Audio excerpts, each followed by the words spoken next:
video showcasing the basics of the MushiSystem. The MushiSystem is going to be in Pippi's update tomorrow from the date of this video. If it's past that now, then you should already have access to all of this stuff. So let's just jump right into it. The MushiSystem is tied in with thespians currently.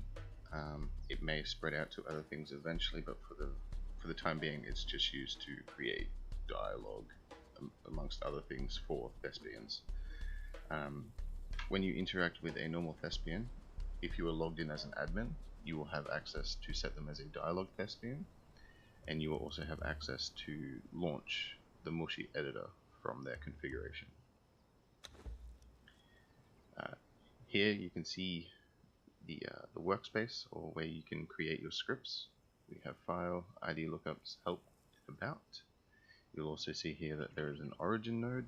This is where the beginning of your script will start. So anything that you do from here will then come off the output node.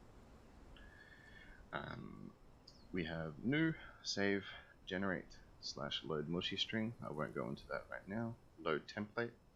We've created a few templates here. There will be some more that you can load in to see how we've done things, how you can do things, and I've included the magic 8 ball that I've created.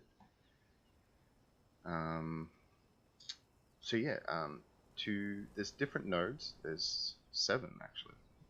Fear was killed by yourself. Awesome. So we've got a dialogue node, option nodes, condition nodes, action nodes, bounce nodes, a randomizer node, and a wait node. For this video, I'll just be using the dialogue and the option nodes. The other stuff, we'll get into that later. So what a dialogue node does, a dialogue node is, how to explain it? It's what the thespian is saying to you. So it's not an input from the player, but more a display to them. So if we were to go, hi, I am thespian, and then we link it up to the origin node, just like so. You just click and drag, and then we save this. If we go back to the thespian, and oh sorry, we've got to set it as a dialogue thespian, and then we interact with it. Hi, I am a thespian. You can then build from that. So if we go back in here, go back into the editor, and then say we want to present the player with some options. It's as simple as adding a new option node, linking it up there, and then go, like, for instance, I want to know more. Don't know why I put a question mark, but we'll go with it. And then if you wanted to give them another one, you can just bloop, like that. And it's like, I don't want anything. Now what this does here is we can then split the flow. So hi, I'm a thespian, then the user gets presented with 2 options. So then from here, we can then drag out 2 more dialogue nodes, and then give 2 different responses based on what the player has selected. So it's like, I want to know more.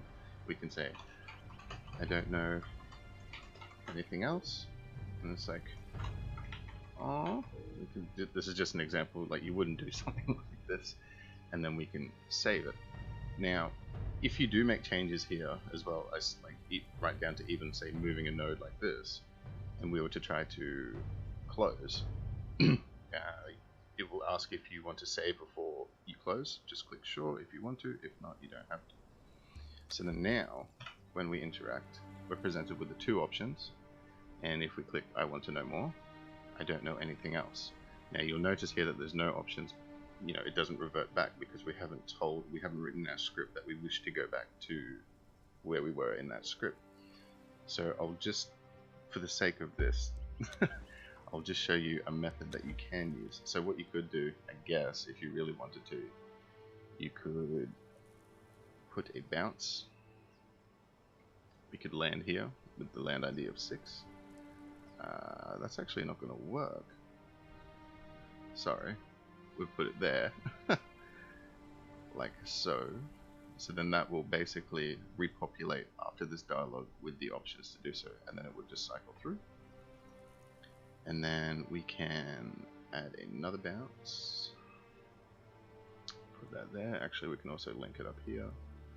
Bounce here, and we'll enter the ID of 6. So now if we were to save that, I am a thespian, I want to know more. I do not want anything.